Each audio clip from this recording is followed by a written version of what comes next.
ሰላም እንዴት ናችሁ? ዛሬ አዲስ ቻፕተር ጀምረናል። በዚህ ቻፕተር የምንመለከተው እንግዲህ ኢትዮጵያ ከሁለተኛው የጣሊያን ወረራ በኋላ የነበረችበትን ኮንዲሽን በስፋት ዲስከስ የምናደርግ ይሆናል ማለት ነው።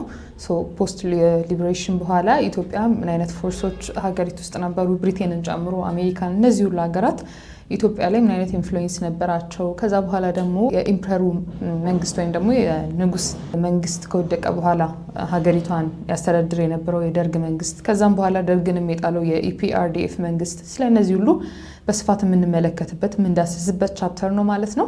እንደተለመደው ለርኒንግ አውትካም ይኖረናል፣ ወይም ይህንን ቻፕተር ከጨረስን በኋላ ከእናንተ ምን ኤክስፔክትድ ይደረጋል የሚለውን ነገሮች ዲስከስ እናደርግና ወደ ሌሰናችን እንገባለን። የመጀመሪያው እንግዲህ ቅድም እንደነገርኳችሁ ከሁለተኛው የጣሊያን ወረራ በኋላ ብሪቴን ኢትዮጵያ ላይ ምን አይነት ዶሚናንስ ወይም የበላይነት ነበራት፣ ምን ስራዎችን ኢትዮጵያ ውስጥ ሰራች የሚለውን እንድትገነዘቡ ከእናንተ ይጠበቃል። ከዛም በተጨማሪ የዩኤስ ኢንቮልቭመንት ወይም ደግሞ የአሜሪካ ኢንቮልቭመንት ኢትዮጵያን አፌሮች ላይ ምን ያህል ኢንቮልቭመንት ምን ያህል ድርሻ ነበራት የሚለውን ትመለከታላችሁ። ከዛም በተጨማሪ ደግሞ በተለይ የ1974ቱን ሪቮሉሽን መነሻ ምክንያቶች እንዲሁም ደግሞ በምን አይነት መንገድ እንዳበቃ ዲስከስ ታደርጋላችሁ ማለት ነው።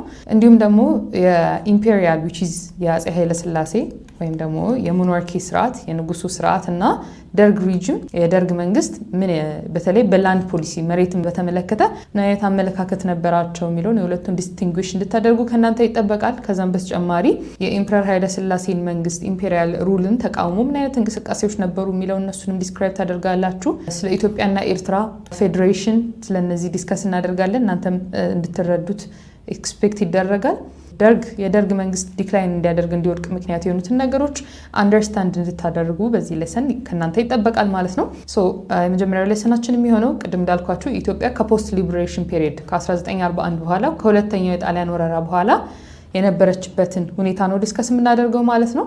እንግዲህ ከሁለተኛው የጣሊያን ወረራ በኋላ በብሪቴን እርዳታ አማካኝነት ኃይለሥላሴ ተመልሰው ወደ ኢትዮጵያ ሊገቡ ችለዋል። እንደ ንጉስ ተመልሰው ወደ ኢትዮጵያ ሜይ 5 1941 ተመልሰዋል ማለት ነው። በዚህ መንገድ እንግዲህ ቀድሞ የነበረው የሞናርኪ ስርዓት ወደ ቀደመ ቦታው ተመልሷል ማለት ነው። ከዛ በኋላ ግን ብሪቴን በእርዳታ ሰበብ አድርጋ ወደ ኢትዮጵያ መጠጋቷን ተከትሎ የኢትዮጵያን አብዛኞቹን ነገሮች ፋይናንስ፣ በኋላ ላይ እንመለከተዋለን፣ ፋይናንስ እነዚህን ትልልቅ ቦታዎችን ኮንትሮል አድርጋ እንደነበረ ያሳየናል። ስለዚህ ይሄ ታዲያ ከኢትዮጵያ ሉዓላዊነት ሶቨርኒቲ ጋር የሚጻረር ነው። ምክንያቱም ኮንትሮል ታደርግ ስለነበረ የኢትዮጵያን አብዛኞቹን ስራዎች ብሪቴን ኢትዮጵያን ኦልሞስት ኮንትሮል አድርጋት ነበር በሚባል ደረጃ እንደዚህ አይነት ሁኔታ ውስጥ ነበረ ማለት ነው። ታዲያ በዚህ ከፖስት ሊበሬሽን ፔሪየድ ወይም ኢትዮጵያ ከሁለተኛው የጣሊያን ወረራ ነፃ ከወጣች በኋላ ከብሪቴን ጋር ሁለት ስምምነቶችን ተፈራርማለች። ፈርስት አንግሎ ኢትዮጵያን ትሪቲ እና ሰከንድ አንግሎ ኢትዮጵያን ትሪቲ ብለን የምንጠራው ነው። በአንግሎ እንዳልኳችሁ ቀደም ብዬ በነበረው ሌሰን ሜንሽን አድርጌያለሁ።